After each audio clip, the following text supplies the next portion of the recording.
Welcome to విఎస్బీ media. నేను మీ సురేష్. ఇక పత్రికల్లో వచ్చిన ప్రధాన వార్తలను అయితే ఇప్పుడు మనం చూద్దాం.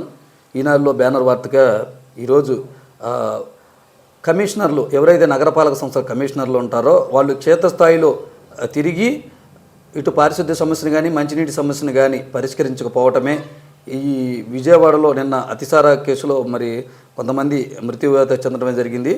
మరి దీనికి ప్రధాన కారణం కమిషనర్ లేరని, క్షేత్రస్థాయిలో పర్యటించకుండా కేవలం ఆఫీసులకే పరిమితం అవటం వల్ల ఇలాంటి సమస్య సంభవించిందని ఈ వార్తను అయితే ప్రధానంగా ఇచ్చారు. నగరవాసులు ఏమైపోతే మాకేం, జనం అవస్థలు పట్టని కొందరు నగరపాలక సంస్థల కమిషనర్లు విధి నిర్వహణ కంటే వైకాపా నేతలకు విధేయత చూపటమే ప్రాధాన్యం. కలుషిత నీటితో జనం ప్రాణాలు పోతున్న పట్టని వైనం, క్షేత్రస్థాయి పర్యటనలు ఊసే మర్చిపోయిన అధికారులు, ఎమ్మెల్యేలు చెప్పారని అడ్డగోలుగా అనుమతులు, మేయర్లు సిఫార్సు చేశారని అక్రమ నిర్మాణాలపై ప్రేమ అంటూ వార్తా కథనాన్ని అయితే ప్రధానంగా బ్యానర్ వార్తగా రాశారు.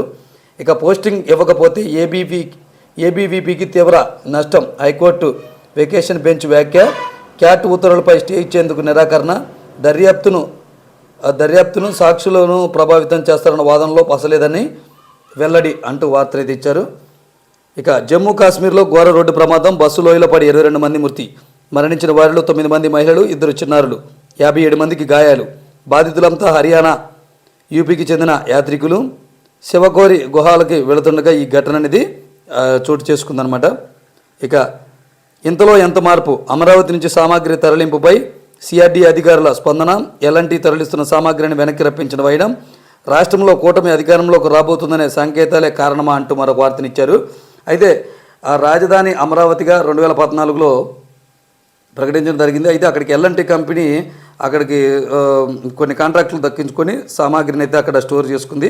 అయితే ఇప్పుడు వైజాగ్ అవ్వటం, అక్కడికి తరలిపోవటం వల్ల అయితే అదంతా వినియోగించకపోవటం వల్ల తుప్పుపట్టిపోయిన వస్తువులని వాటిని స్క్రాప్కు అమ్మేయడం జరిగింది. అయితే సామాను తరలించే క్రమంలో కొంతమంది అధికారులు అక్కడికి వచ్చేసి ఈ తరలించడానికి వీల్లేదు అంటున్నారు. అంటే ఇలా తరలించవద్దు అనడానికి కారణం కూటమి అధికారంలోకి వస్తుందా అనే అనుమానంతో ఈ వార్తనైతే రాశారు. అలా ఇక విత్తునించే విపత్తు, పత్తి విత్తనాల ధరల ఘాటు, కొన్ని రకాలపై ప్యాకెట్కు 250 అదనం, ఆరోగ్యకరమైన రాయితీ వేరుశనగ విత్తన పంపిణీ, కరువు రైతుకు కరువునైన భరోసా అంటూ మరొక వార్తనైతే ఇచ్చారు. ఇక మోగపోయిన మైకులు, చివరిదైన 7వ విడతకు ముగిసిన ప్రచార గడువు, 57 స్థానాల్లో రేపు పోలింగ్, 75 రోజుల్లో 206 ర్యాలీలు, రోడ్ షోలు, సభల్లో పాల్గొన్నారంట మన ప్రధానమంత్రి నరేంద్ర మోదీ గారు. ఇక అదిగో మేఘాలు, 2 రోజులకు ముందే కేరళను తాకిన నైరుతి రుతుపవనాలు, రెమాల్ ప్రభావంతో ఈశాన్య రాష్ట్రాల వరకు విస్తరణ, వాతావరణ విభాగం వెల్లడి అంటూ వార్త. ఇక అటెస్టింగ్ అధికారి సంతకం ఉంటే చాలు, పోస్టల్ బ్యాలెట్ చెల్లుబాటు అవుతుంది, పేరు హోదా సీలు లేకపోయినా పర్వాలేదు మరోసారి స్పష్టం చేసిన ఈసీ ఆదేశాలను హైకోర్టులో సవాల్ చేసిన వైకాపా. ఇక కేవలం పోస్టల్ బ్యాలెట్ ఓట్లలో పోస్టల్ బ్యాలెట్ పై పేరు హోదా సీలు లేకపోయినా పర్లేదు, ఒక సంతకం ఉంటే చాలు గెజిటెడ్ సైన్ అని ఈసీ చెప్తుంది. ఇది టీడీపీ అభ్యర్థన మేరకు పరిశీలించి, అయితే వీటినే సవాలు చేస్తూ హైకోర్టులో వైకాపా అనేది పిటిషన్ దాఖలు చేసింది. అది విచారణలో ఉంది. ఇక నింగికెగిసిన అగ్ని 2 నిమిషాల పాటు సాగిన ప్రయోగం.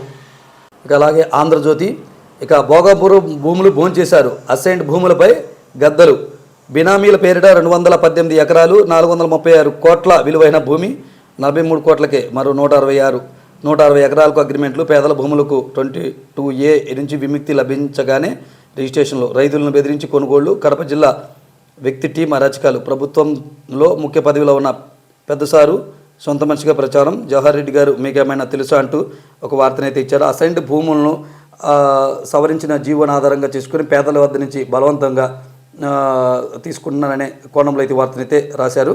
ఇక జగన్ కక్ష, ఏబీవీకి 5 ఏళ్ల శిక్ష, తొలి సస్పెన్షన్ వేటుతో 5 ఏళ్లు, సీఎం అయిన మన్నాడే వేటు, కోర్టు ఆదేశంతో పోస్టింగ్ ఇచ్చిన 14 రోజులని మళ్ళీ సస్పెన్షన్, 5 ఏళ్లు ఉద్యోగానికి దూరం, సస్పెన్షన్లోనే పదవి విరమణ చేస్తున్న డీజీ ర్యాంక్ అధికారి. ఈ ఘటన దేశంలోని మొదటిసారి, క్యాట్ ఉత్తర్వులో జోక్యం చేసుకోలేం, ప్రభుత్వానికి హైకోర్టు స్పష్టీకరణ, విధుల్లోకి తీసుకోకుంటే ఏబీవీకి పూడ్చుకోలేని నష్టం అన్న బెంచ్ అంటూ మరొక వార్తనైతే ఇచ్చారు. ఇక నరేంద్ర ధ్యాన మందిరంలో నరేంద్ర మోదీ ధ్యానం అంటూ అర్థ. ఇక కేరళకు నైరుతి, పెళ్లికి ఒప్పుకోలేదని నరికేశాడు, ఏలూరులో దళిత యువతి దారుణ హత్య, 16న పెళ్లిపేటలకు కలిసిన యువతి విషాదాంతం, పట్టపగలే నడి రోడ్డుపై క్లాస్మేట్ ఘాతుకం, ఆపై గొంతు కోసుకునే ఆత్మహత్యాయత్నం. విజయవాడలో వెంటిలేటర్పై చికిత్స, నిందితుడిపై హత్య అట్రాసిటీ కేసు నమోదు. కౌంటింగ్లో గొడవలు చేస్తే అరెస్టే, ఫలితాలు అనంతరం ర్యాలీలకు అనుమతి లేదని సీఈఓ మీనా స్పష్టమైతే చేశారు. ఇక ప్రచారం పరిసమాప్తం. లోక్సభ ఎన్నికల చివరి దశకు ముగిసిన ప్రచారం. చండీగఢ్ 7 రాష్ట్రాల్లో 57 సీట్లకు రేపు పోలింగ్. మార్చి 16వ తేదీన విడుదలైన ఎన్నికల షెడ్యూల్. ఇప్పటివరకు 6 విడతల్లో 486 సీట్లకు ఓటింగ్.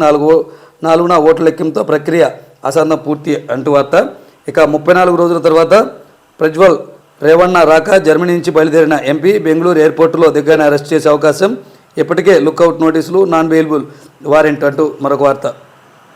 అలాగే సాక్షిలో బ్యానర్ వార్తగా కుట్రపూరితం పోస్టల్ బ్యాలెట్ చెల్లుబాటుపై ఈసీ కొత్త నిబంధనలు ఎందుకు, టీడీపీల అడగగానే అలా ఆగమేఘాలపై ఎలా నిబంధనలు మారుస్తారంటూ వార్తనైతే ప్రధానంగా బ్యానర్ వార్తగా రాశారు. అయితే పోస్టల్ బ్యాలెట్ ఓట్లపై గెజిటెడ్ అధికారి సంతకం, అలాగే డిక్లరేషన్ ఫామ్ 13 అధికారి డిజిగ్నేషన్, వీటితో వివరణ అయితే ఉండాలి.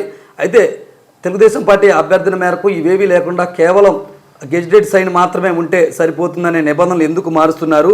అన్ని రాష్ట్రాలకు ఒక న్యాయం, ఆంధ్రప్రదేశ్కు ప్రత్యేక వెసులుబాటు ఎందుకు అంటూ వైఎస్ఆర్ కాంగ్రెస్ పార్టీ ప్రధానంగా ప్రశ్నిస్తుంది. అయితే దీనిపై కోర్టు కూడా వెళ్ళారు. దీనిపై ప్రస్తుతం కోర్టులో వాదనలు అయితే నడుస్తున్నాయి. ఇక మళ్ళీ జయం మనదేనని సీఎం జగన్మోహన్ రెడ్డి ఆశాభావం అయితే వ్యక్తం చేస్తున్నారు. కులం, మతం, ప్రాంతం, రాజకీయాలు చూడకుండా ప్రతి కుటుంబానికి మంచి చేశాం.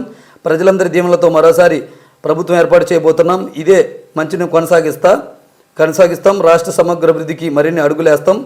ఎక్స్లో సీఎం వైఎస్ జగన్ పోస్ట్ అయితే చేశారు. ఇక ఆ ముగ్గురు అధికారులపై వెంటనే నిర్ణయం తీసుకోండి. Guntur range IG Tripathi, SP Mallika గారు, కారంపూడి ఇన్స్పెక్టర్లపై తీవ్రమైన ఆరోపణలు ఉన్నాయి. వారి విషయంలో శుక్రవారంలోగా నిర్ణయం తీసుకోవాలి. కేంద్ర ఎన్నికల సంఘానికి డీజీపీకి హైకోర్టు ఆదేశం. ఏబీ వెంకటేశ్వరరావుకు గుంటూరు ఐజీ అత్యంత సన్నిహిత మిత్రుడు.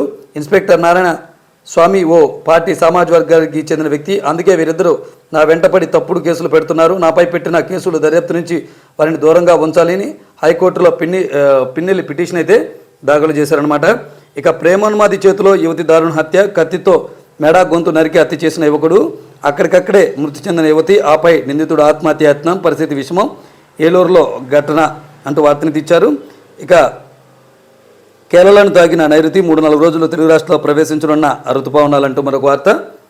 ఇక ఇవి ఈరోజు పత్రికలోని ప్రధాన వార్తలు.